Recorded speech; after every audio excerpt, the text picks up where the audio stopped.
When does a man become able to responsibly take on the religious quest of marriage? Well, that's a big question.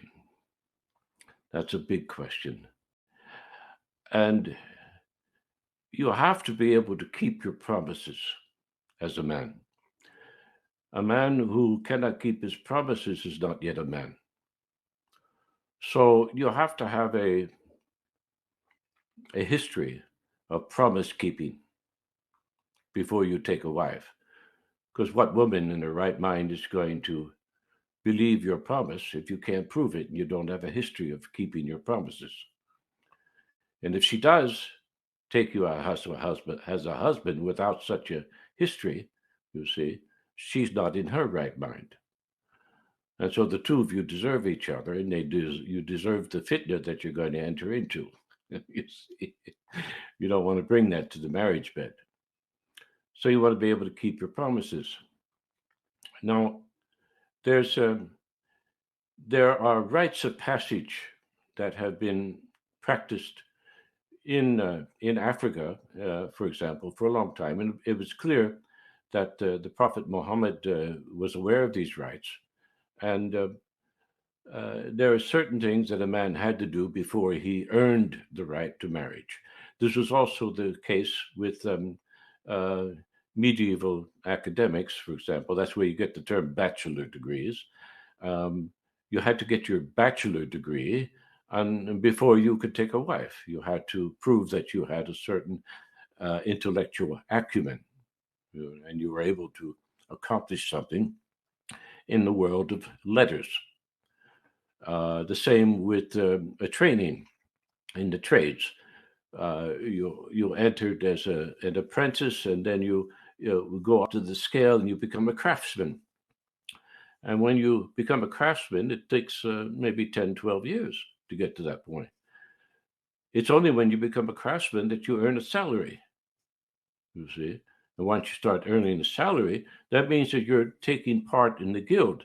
That means you're becoming like a co-partner in a corporation, you see. So that the master craftsman is allowing you to earn money. He's no longer just giving you room and board. He's allowing you to profit, you see, because you've become profitable. So if you can prove to yourself and to the community and to a woman that you keep your promises, that you are worthy and you are profitable, okay, then you can take a wife. Then you can take a wife. I hope that answers that question. Could you also explain the role of angels in terms of love and truth and their influence upon us, children of Adam? Oh, that's a big one.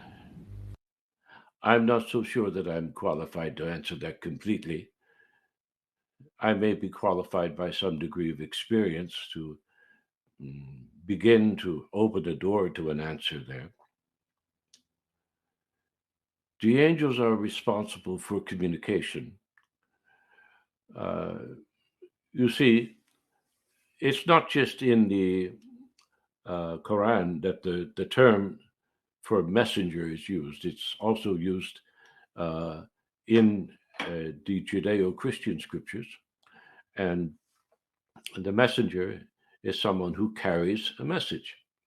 And usually, when you think of it in the earthly terms, you're talking about, okay, well, I just received a message from the Duke of Saxony today, and the messenger just arrived. And, sometimes if the king was in a bad mood, he might kill the messenger if he brought bad news. Well, we don't do that, but it doesn't matter. The fact is that the message was carried by a messenger. Okay, now let's put this thing in perspective. Uh, at, in the beginning, in this pre-primordial beginning, whatever that was, and whenever that was, no one has any idea. Uh, when Allah spoke to the angels and asked them to commanded them to bow before Adam, He didn't ask Adam to bow before the angels. Okay. So there's a hierarchy. This is part of the hierarchy. So the angels are here now to serve us. They were always intended to serve us, probably even before our creation, because Adam knows. I mean, Allah knows all things, and he knew that moment was coming, even if the angels didn't. You see. Now that means that the angels are our servants. They were our servants before the fall, and they were servants, and especially so, more so, after the fall. Okay. Now, what that means is that we have a certain degree of right with respect to the heavenly hierarchy over them. But that doesn't mean by any regard that we should disrespect them or take that degree for granted by thinking we can just summon them, as I've heard some people say. Oh, I'm going to summon an angel. There are people who say they do that, especially amongst the Jews and a lot of Gnostics and what they're going to summon an angel today. I don't necessarily think they're going to get an angel, but they're going to get something. Someone, some creature is going to come and pretend to be an angel, and that happens all the time. And some of these so-called saints, they have some creature come and pretend to be their otherworldly spouse, and they marry them.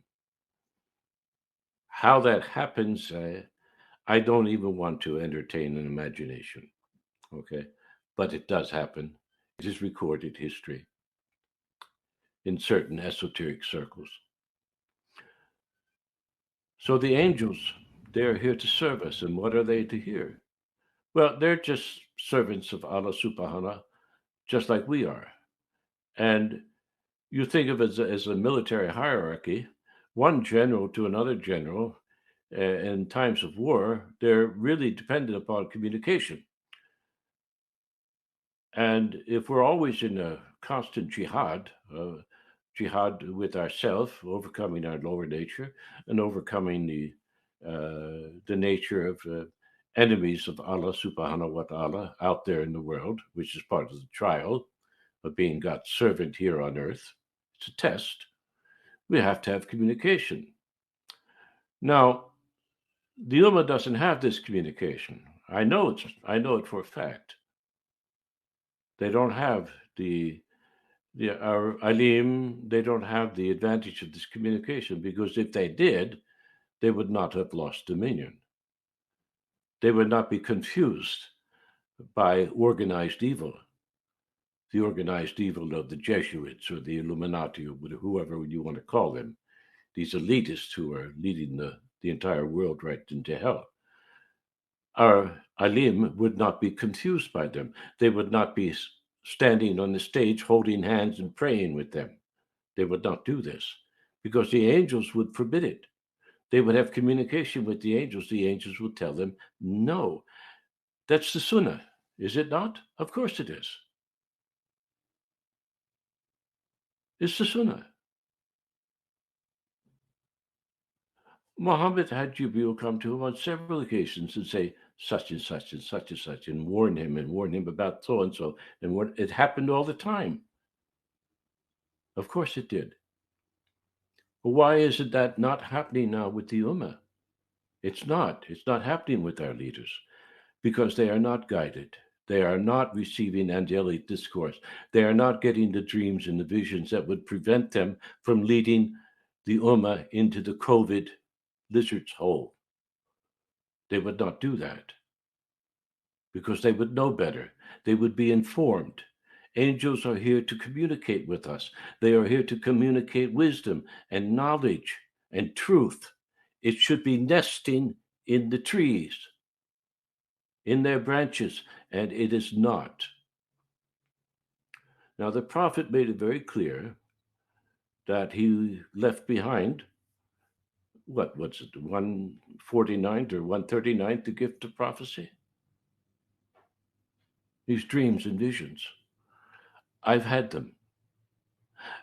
My wife has had them. I know people who've had them. And I know these people are guided because that's what they're here for. Now, some people get these dreams and some people get these visions and they run right off to the masjid under the star and crescent to get an explanation for these things.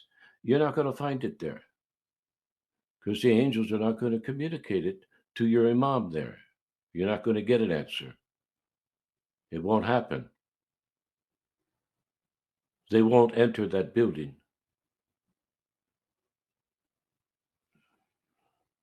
That's what my understanding is from what little I know of Islam. Now, much of what I'm telling you, I knew long before I became a Muslim, you see. So Islam added to my knowledge bank, and the more I stood in line, shoulder to shoulder, with the Muslims who were praying behind these imams under the Star and Crescent, the less knowledge I was gaining with them or from them. All they wanted me to learn was how to pray, where to put my finger, how to wiggle it,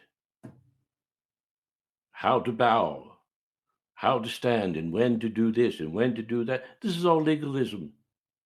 This has nothing to do with real solat. Solat is connection, and connection is via the angels. That is their role.